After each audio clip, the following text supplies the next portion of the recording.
Hey everybody, this is Chris with Surf Financial Brokers once again.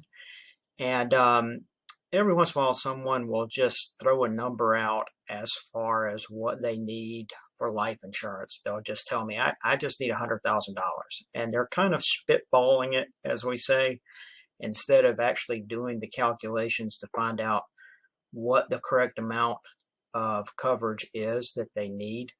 So, with all that in mind, I'd like to give you a few things to consider here, six actually, um, of what to consider when you are calculating what you need for life insurance. So, first, if you own a home, mortgage debt, and I keep that separate because it really is probably your largest household expense each month.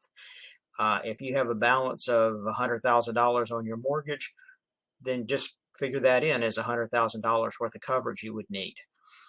Other debt is also important, and that means things like car payments and credit cards and any other loans you may have outstanding.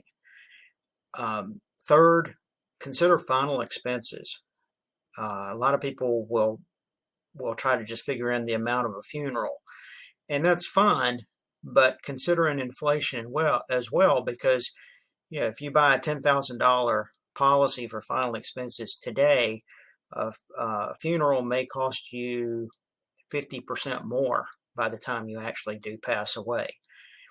Then, of course, number four is cost associated with death and dying. And what I mean by that is that a lot of people will end up in the hospital for a day or two or even longer before they do die.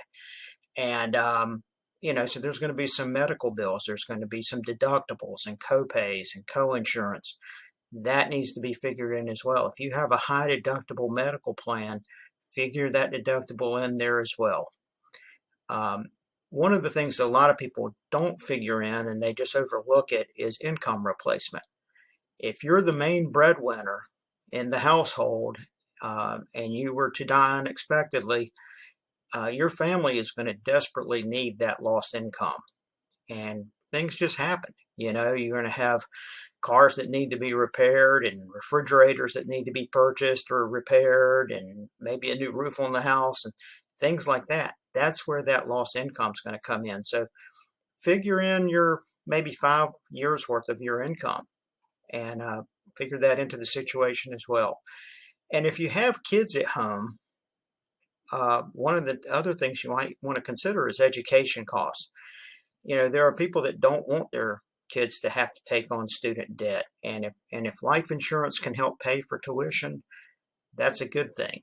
Use a college calculator. They're all over the internet. Just Google one, and you can find out how much college costs will be for your child, because it'll figure in if your child is 5 years old now or 12 years old now.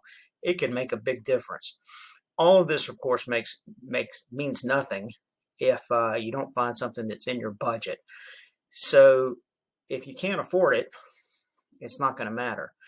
But what we suggest is go to our life insurance quoting tool at surffinancialbrokers.com and use it. It makes it very easy. It's very intuitive. Ask you questions. What are you trying to accomplish?